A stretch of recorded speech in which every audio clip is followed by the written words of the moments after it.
Let's go. Let's go, man. Get it out the way. Let's go. What did you take out of that performance, Mac? I mean, were there any positives, or was it just a tough night at the office? Tough night. Yeah. There's not a lot of positives. I mean, we did everything we said we wasn't gonna do.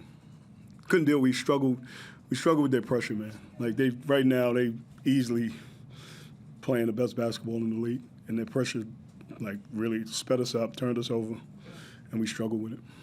Is it hard when you have to call timeouts when your backcourt turnover? I mean, basically it's a couple of times you couldn't even get couldn't get the ball over court. Is it hard when you sort of have to, you've got to call that timeout? Yeah. I mean, what's the message to the guys when they're kind of beleaguered? Yeah, like you try to draw up stuff to be able to get it over half court, but the running and jumping, and again I've been saying it all year. We need an actual point guard. Yeah. Besides Nordo's our point guard, and now we got Javon playing a point guard. He's not a point. I love Javon, but he knows it himself.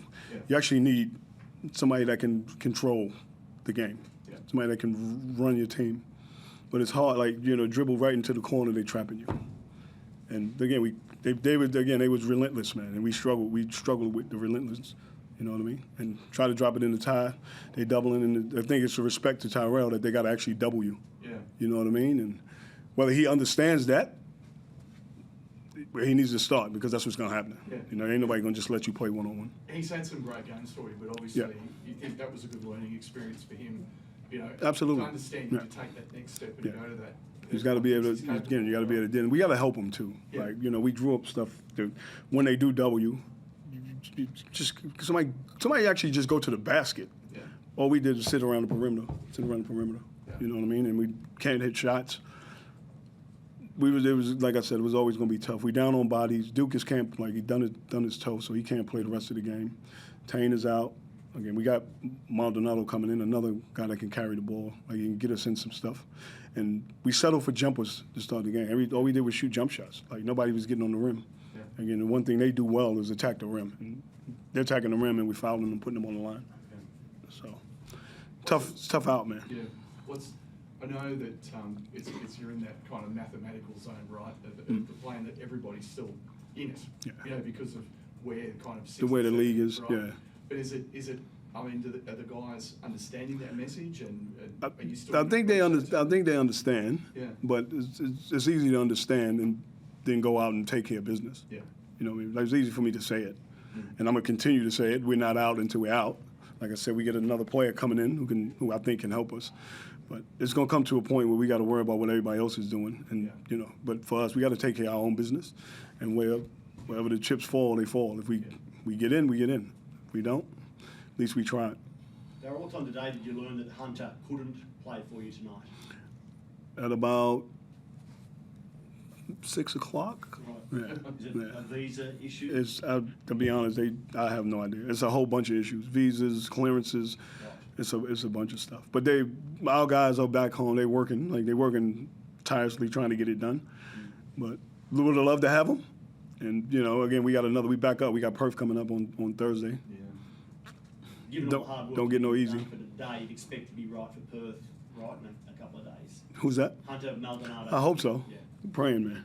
I hope he is, like, seriously. Like, it's dragging out a bit. Like, I hit our guy Steve. I hit him like every day. Give me something. Mm-hmm. I think he's getting tired of hearing from me. But we're trying to get him over the line. We could use another guard. We're running out of players. You know what I mean? Like, I had to put Javon down 30, and I had to put Javon back in because Nordo was cooked, and like he's our import. They both struggled today, but again, we also got to get better from those guys. I think coming out for the fourth, Javon was 1 of 9, and Tyrell had 1 of 2 shots. Yeah. So the only 2 shots for one of your leading scorers, was that partly him, or was it Sydney's defense? I think there's a lot of it to do with Sydney. Yeah. But again, you got to some of the take ownership and take some owners to do it, to get something done, instead of the handball, man. You do it, like you get it done. Like guys running away from the ball because they don't want to deal with the pressure. It's hard to play like that. And I can lose it and go off on them. And what is that going to prove? That's not going to do nothing. You know what I mean? I lit them up earlier for the little things we said we're not going to do, but we continue to do it. And the fact that you call a timeout, I called a timeout, and we couldn't take the ball out. Like we couldn't take the ball out. It's tough, man. But this is what we're dealing with. Darryl, you mentioned a toe injury to Alex Dukas. Yeah. Updates on that? What's the Oh, he did it the other day, and he got up like he had an MRI and all that got done, and they said the toe he'll be able to play, and you just got to play through some pain. But again, down 30, they pretty much said he's done. So I'm hoping he can get up for the Perth game. D-Mac, obviously the club's in the process of getting a head coach. And obviously, what do you see? What do you, from your brief time in the seat, what do you see that you think that the club needs, and what sort of coach do you think they need to get? They don't need a coach. I'm right here, man. They don't need to go get nobody else. We bring these coaches from the States and doing all that. Stop doing that. It hasn't worked, man. Like, what we're doing is just overhauling people. You got a coach. I'm right here. I know what it takes to win in this league. I've won in this league as a player and as an assistant coach.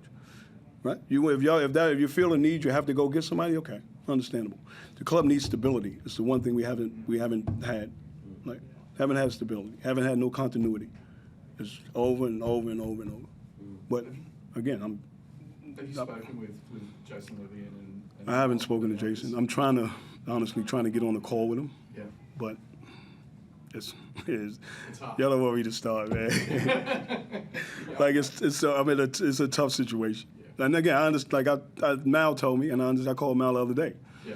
and I said, "What's going on?" Like, and he said, "Well, there's a contract on the table for a guy in the States. If he takes it, it won't be till next year. Like, he won't come out now. I'm probably most likely I'll finish the year." Okay. And I told him, I said, "Dude," and he said, "Just continue to do what you're doing, and things may change." But again, I know they're trying to get somebody, and because of, again, we've lost sponsors, we've lost members, we've lost fans, and they think a big name is going to come in here and change things. Okay, if that's what you think, but you got somebody already in the seat. I can get it done if you give me the opportunity and you give me what I want, and don't make decisions. If you give me what I want, I'll win in this league. I know I can. I've been there and done it. If the team does go ahead and pull the trigger on that sort of coach, assuming it's someone that you have respect for and it's not sort of a token hire, is that someone that you'd be comfortable coaching alongside? I actually love coaching, man. I wouldn't have no problem if they want me. So that's the thing. Like, if you want me to be on your side, I'll be an assistant. I would love being an assistant coach. I didn't have no problem with it. You know what I mean? If you bring somebody in and they want to keep me, I'll stay. If not, then I move on. Like, it's not going to be one of those, "No, you didn't hire me, I don't want to be here." I love the game of basketball too much, man. And the more I can stick around, the more I can stay around it, I'm going to take advantage of it. I'm getting old, man. Like, I'm getting older. But if I could continue to do basketball for the rest of my life, I'll do it. It's the reason why I'm where I am today. Pikey, anything? Actually, quickly, Dave, if you don't mind. And Yep. I'll say it again. You're the only big name that they need. They don't need to find another bigger name than you. But aside from that, you're talking about the team, how well they're playing. Is that the best defensive team in the league right now? Is that what makes them so good? Who's Sydney? Yeah. Yeah. Yeah, they right now they are, or one of them. It's the pressure. They can turn you over. They got athletes in pretty much every position. I think that makes a difference. And yeah, like they found what works for them, and it's again opportunity playing against a team like us where they know we struggle. Again, we played against Southeast the other day and we was in the same boat. Like, couldn't get the ball up the court, and they would have looked at that and go, "Hey, let's just do this." Like, again as coaches, we got to find a way to combat that and fix it and see what happens. We still got to play Sydney 2 more times. We still got Melbourne once. Like, we got teams that with that kind of pressure. Again, some teams don't pressure like that. We'll be able to get what we want. But when you have to deal with that pressure, you got to get it over. Then by the time you get it over, it's 14 seconds left on the clock, and now you get to a point where you're just throwing up garbage, and that's what killed us today. We just couldn't get good shots. No, perfect. Thanks, Dave. I'll let you go. As a man who's done so much in this league, who's the best team in the league right now? It's Sydney, easily Sydney. Like, again, who they've beaten the top team. They've beaten Adelaide twice. Yep. They've beaten Melbourne twice. Top 3 teams. They haven't played. I think they play Southeast coming up. Again, they've got all the pieces that you need to win a championship. You know what I mean? Like, Kendrick Davis is easy MVP candidate. Cooks is always there's a top player, but they got the way they defend. Like you can throw Bull at somebody and then take Bull off him and throw Deli at somebody. Take Deli off him and throw Galloway at somebody. It wears you down, man. It wears you down. And I've tried to explain it, and I hate to keep talking about it, but I explained to my club. We're not fit. We're actually just not a fit club. And they say, oh, no, we're not. We're not physically fit. We can all go out there and run suicides. But there's a physicality to the game that we don't have. And you look at and teams that take advantage. You look at Sydney. Look at what the physicality, man. They get after you. If they can do that on a consistent basis, they're going to be really hard to beat. They're going to be hard to beat. Thanks, mate. Thanks, Yep. Matt. All good. Right.